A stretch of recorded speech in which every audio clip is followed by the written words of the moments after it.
Oh, Alan, it is so great to finally connect almost in person with you after lots of months of not being able to do that.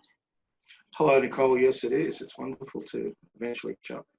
The times we're living in has made it so difficult that all we have is these little video conference calls now. Yeah, it's one thing that we both thought when we were talking offline recently was that it was so very important for the IoTSI membership as well as the listenership of the Privacy Matters podcast to have a sense of who's behind the scenes, who's working really hard in their interest, and also to let them know that, you know, even though a number of our guests, for example, on the podcast have needed to have a break during this really challenging time, we're still here, and we're here for everyone, and we're really excited to continue rolling with the various different initiatives that we have. Today, though, what's really exciting is that we have stuff to talk about, you and I, that IoTSI's been doing over the last few months behind the scenes, really taking great strides and achieving a great deal. And many in our membership and certainly the podcast listenership might not know about it. So I had wanted to ask you about those things today. Sure. Okay. Well, first, I think for those who haven't been following IoTSI for very long, may not know about the Smart Cities and Critical Infrastructure professional designation. Can you talk to me a little bit about that security professional designation, what it is, and how you get your hands on it? Of course. I think first I need to give a little bit of background how I got to the certification. It has been a path. Originally, we established the IoT Security Institute in response to the technological shift and seismic shift within computing, primarily the IoT, Internet of Things technology. We identified that within the cyber and privacy sector, there had been obviously the traditional training, the traditional services, educational and industry, but we were talking about a new era here, and smart ecosystems had their own challenges, their own means of deployment, and various other areas of consideration. So we established what we refer to as IoTSI, the IoT Security Institute, and our first mission was to come up with a smart cities and critical infrastructure framework that could be provided freely to the community so that they could utilize that and have a means by which to deploy and design and maintain securely infrastructure and technology services within smart cities and critical infrastructure. That took some time, and we finally released the framework probably 6 to 12 months ago now, and that's been well adopted and, again, freely available. And as a result of that, then we started to consider, well, where do we go from here, and what is the requirement from our industry base? And we quickly identified that certification program that captured all of those intentions and formalized them and provided cyber and private professionals of what we refer to as the next generation of industry professionals, a means by which to formally receive education. So to condense it all, we got to a point where we started developing the SCIP, Smart Cities Information Security Professional certification, referred to as the foundation course. And that's for people who have a minimum of 5 years experience within cyber or privacy, and it takes them on a journey through various modules that are relevant to the sector. The final module is, in fact, the deployment of the Smart Cities and Critical Infrastructure framework within a particular sector. So that brings together the academic as well as the real world focus of deploying these controls. Subsequently, we thought, well, there's been a lot of interest out of universities and from people coming to the sector or have been into the sector less than 5 years. So we have developed the associate course, so the SCIP associate course, which does not have a prerequisite of X number of years within the industry. It allows people who are currently studying cyber studies at university and etc. Also for people who are currently in employment within the cyber sector that wish to skill up in that particular area of what we now refer to as smart cyber. Now, let me stop you there, because I think this is really interesting. The idea that there's an associate course out there that doesn't have an extensive degree of sort of pre-quals that a person has to possess. What I see this doing is also helping to address some of the issues around skills shortages that we're seeing in the cybersecurity industry generally, as well as in that privacy and cyber crossover space that's so relevant these days in terms of Internet of Things technologies and how those are deployed for our smart cities and critical infrastructure initiatives. Absolutely. You draw a very interesting point here, where that course is in response to what we've identified as part of developing the framework and the key skills that are required, and also the fact that security and privacy by design are critical components of the framework and of our methodology, what we put forward as a means by which such technology should be approached.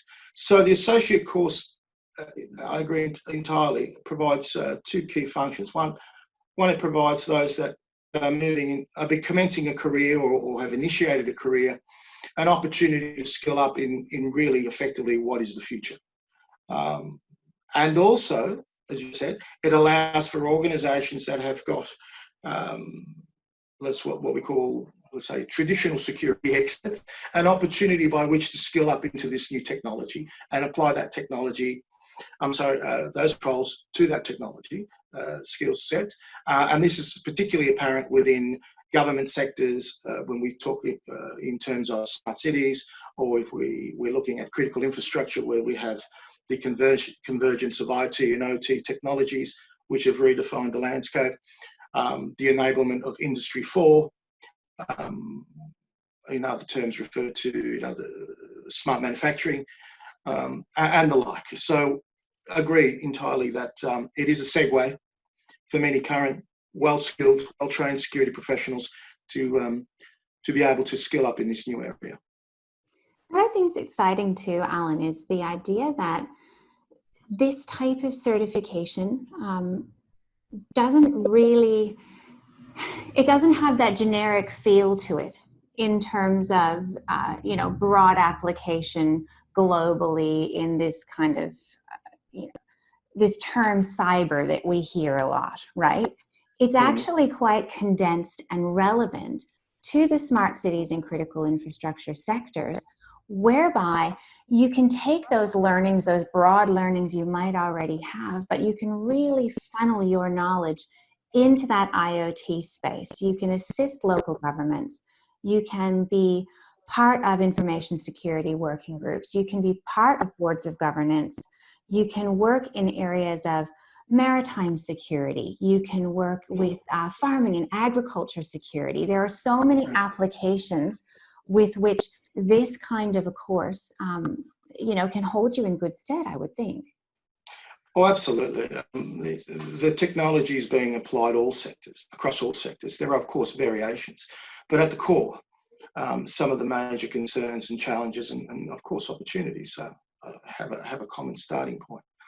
And of course, we need to understand that the course is not simply what you would term a traditional cyber course, in that it responds to the changing landscape. And you mentioned privacy. Privacy is a component, and many of us who have been in the industry for some time always considered our privacy as distant cousins, that thing that we knew of and we knew that had relevance, but we wouldn't have seen it in our day-to-day activities. With the work at the Institute and the flow on into and I must reiterate, course is a response, and the certification are a response to industry needs, and also the design methodology and deployment methodology of those needs. It's not simply an academic exercise. So the certifications are set up such that you can apply them, you can speak the language. And that language also entails dealing with privacy by design.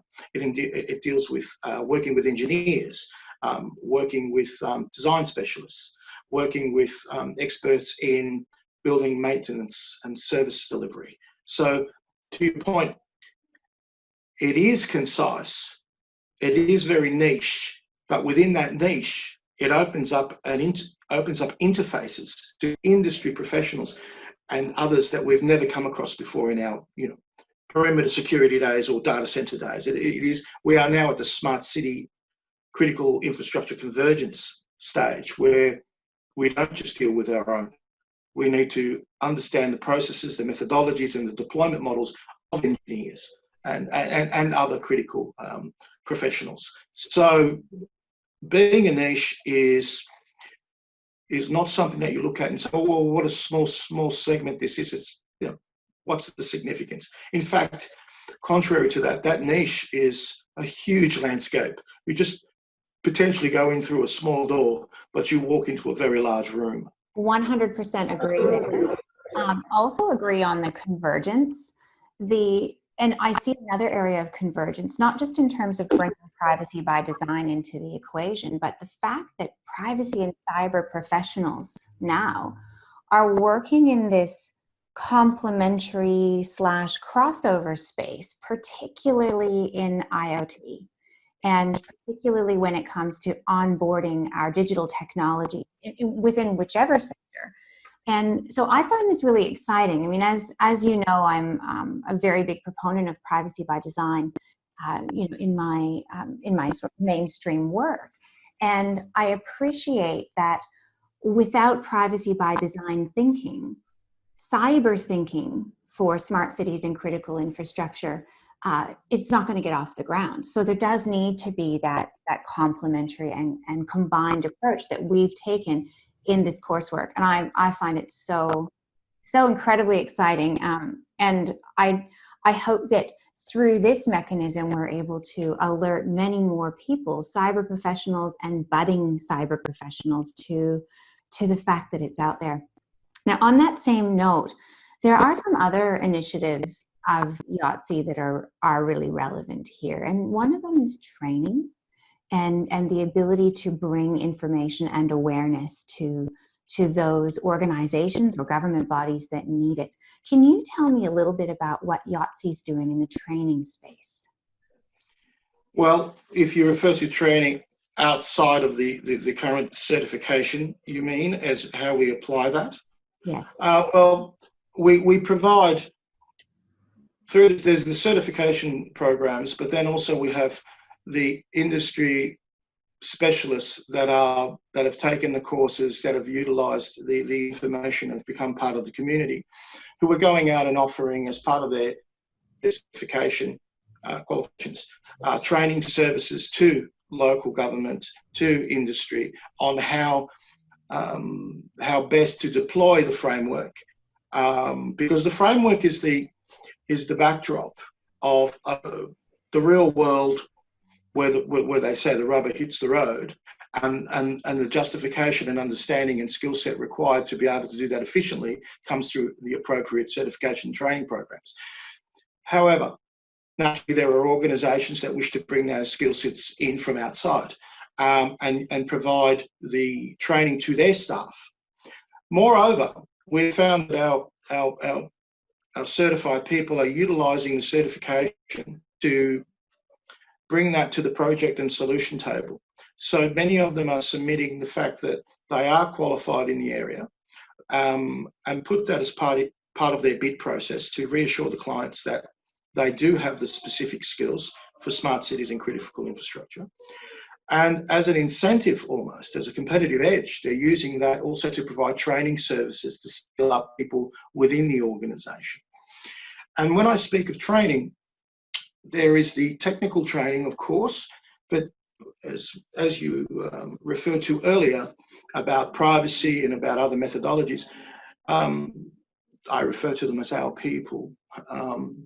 They have also understood and have been trained in the fact that it's not simply traditional protecting of infrastructure, protecting of services, avoiding a server being brought down and subsequently the concerns. But it's a whole new way of looking at how we do that, how we do it. The conversations again comes back to So you may be speaking to a privacy officer, you may be speaking to an urban planner. But critical to that delivery and that security, and we all know it's about risk assessment and the like, is a move away from what I previously said about technology safeguards, but understanding what it really means in a modern context. And that modern context really comes down to one word, and that is trust. And that's why privacy plays a very strong part of it, and why technology that supports that privacy plays a very strong part of it. And because smart cities, by their very essence, need to be trusted places by their citizens, somewhat the way governments need to be trusted by their citizens. And you might say, well, what's the significance? Well, the significance is really not simply cultural, which is a very important thing, because there's a whole new series on technology and how it affects us as a people. But let's step back for the moment and simply say, well, let's keep it commercial. Cities, critical infrastructure providers, etc., they have commercial imperatives, and they make decisions based on those commercial imperatives with the intention of reducing cost or improving profits. Now, what makes it very different in this landscape is that the trust model is critical to that. If you lose the trust of your citizens, or you choose the trust of your end users, it's not as simple as rolling out another server or switching to backup. We lost that ecom platform. Never mind, we have another one standing by. We'll bring that up and we'll use an apologetic letter and we'll move on. The area that our people play in, and when I say our people, the ecosystems that they interface with are far more complex and are far more people focused. So technology is somewhat taking a backseat to privacy, somewhat taking a backseat to a number of other things, although all part of a collaborative effort. But that model needs to be protected from something that's far more intangible initially, and that is the trust model. So in other words, put simply, you spend millions of dollars to stand something up, and then you lose the trust of the very users that you wish to engage. You've effectively thrown away your money.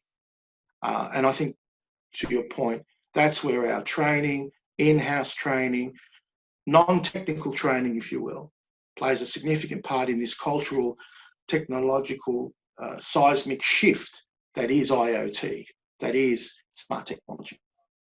Absolutely, Alan. And even you don't need to look at the Australian cybersecurity strategy that was recently released and the money that the federal government wants to put into that awareness and culture building around cyber in particular, to see that, look, this is a really relevant consideration in the current global climate and in terms of the way that we conduct our business.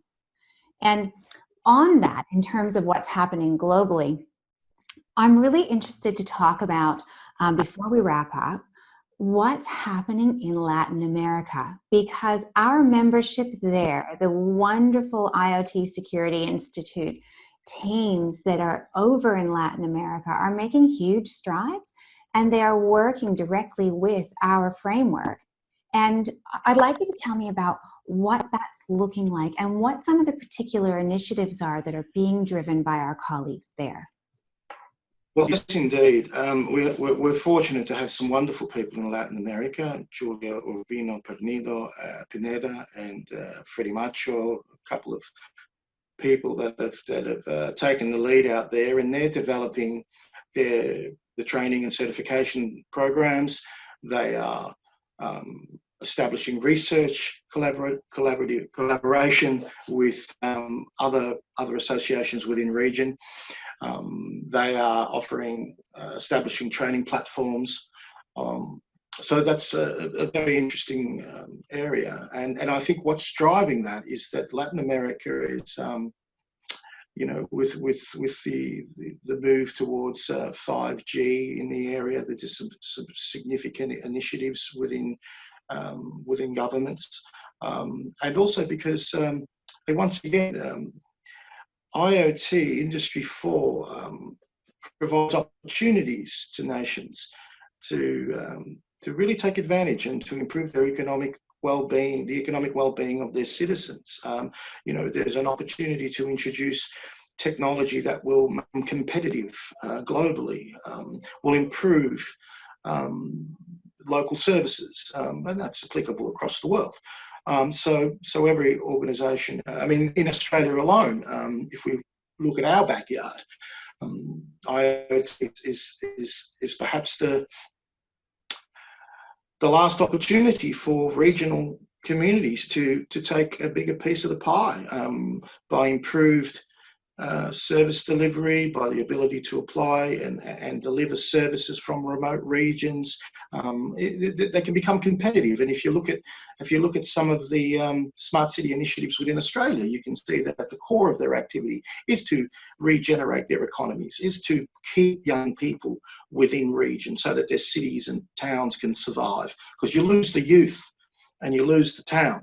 And IoT and everything that's associated with it allows for that. It allows for highly skilled young people to remain where they are, because they can literally perform their jobs as well as they could in the city or anywhere else. So to your question, Latin America, I think that would be strongly applicable there for very much the same reasons, especially those areas that are particularly governed by regional challenges and so forth. But I'd like to also, given that we're still in Latin America, I'd like to also highlight the fact that the IoT Security Institute is very much committed to encouraging cyber or more women in cyber as part of our methodology statement. I'm not quite sure what the correct term is. But we certainly wish to use our ability as an academic and industry body to promote these opportunities. And when I say that, I must admit that we have some quite substantial women in the organisation that take leadership roles, and we're certainly very keen to keep that going. So my role is much more in the background, and this is taken on by the likes of Julia, Anna, yourself, Nicole, that's involved in this activity, and I'm just watching from the sidelines and encouraging the best way I can. Well, I'm loving seeing what they're doing in the Latin American region in particular. Yes. You've got Julia and Anna really sharply increasing the profile of women in cyber. And these are two incredibly talented, clever operators in the cyberspace. And I feel it's great to see them adding that level of interest to careers in cyber that are built on the back of the wonderful materials that we are providing out there from the Institute. Yes, well, for those that are not aware, the Latin American sector have headed up by the people you mentioned, have now established a scholarship for 20 women. They're currently working through the selection process, and will be providing that scholarship to those women. And again, it's not designed to be a token gesture. It's designed to be a process by which you obtain a certification, an acknowledgement that you've performed and completed a body of study.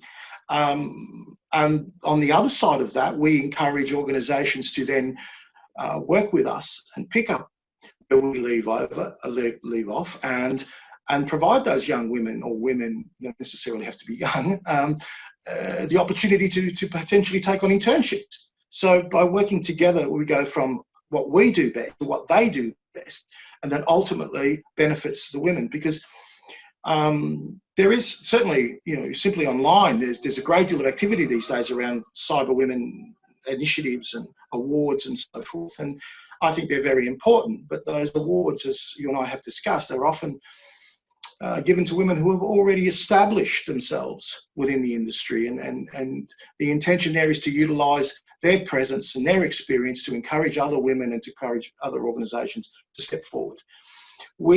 Because of our certification and courses, we're able to come from potentially another area, but equally as important, where we can empower women who have potentially not got that experience to engage. And that, again, we utilise our senior women within IoTSI to facilitate that.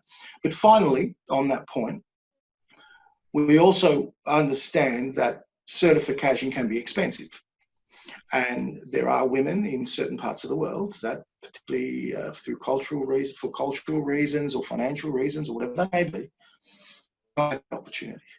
So this acts not only as a means by which to encourage, but it's also a means by which to show by example. So where we go from there, then can be other organisations say, oh, well, look, we're willing to look at areas in which we can encourage women or subsidise such activities for women potentially from challenged areas to get involved where they normally wouldn't be involved. Well, I think that's a great way to wrap up our conversation today, to have that call to action really for those who are watching what we're doing in this space, those various different organizations, governments, lobby groups, and so forth, who are interested in supporting diversity in cyber, women and other diverse groups wanting to make an impact in this space. It's this probably is going to be a great watching brief for us to see what IoTSI does next, because I know we're not going to stop with this. The great thing is the example that Julia and Anna are setting in Latin America. That is something that can be replicated all over the world. And kudos to IoTSI and the executive team and everyone who's within our membership for supporting those kinds of initiatives. I agree, and think that there are many of us that have done very well out of our professions and have skills and, potentially more important, are in places of, authority or influence that can make enormous differences to encourage the next generation. And I do agree with the term diversity, of which women is one of those key areas, but not exclusively the only one. There are many, and I think that we can do it. And I always find it fascinating that it's such a growth area, that we all need more and more cyber. No one sees cybersecurity shutting down as a profession or privacy in anytime soon. Yet we seem to have a hell of a time getting young people in there, or certain young people. Let me rephrase that. And that's very disappointing. But just finally, we also have our internship program on IoTSI, and that's where people who wish to seek an internship can register, and also employers can look for people interested in an internship.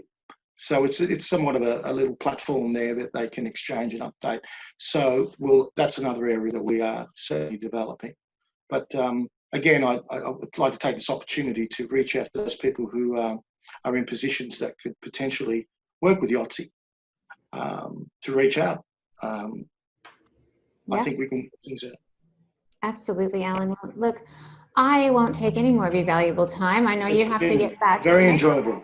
But it's been just delightful to actually, have a face-to-face conversation, even though it's not in the same room. Long overdue. Yes, absolutely. And thank you so much for your time and for sharing your insight and everything that's been going on behind the scenes within the Institute, because I know that our listenership will really enjoy to hear about it.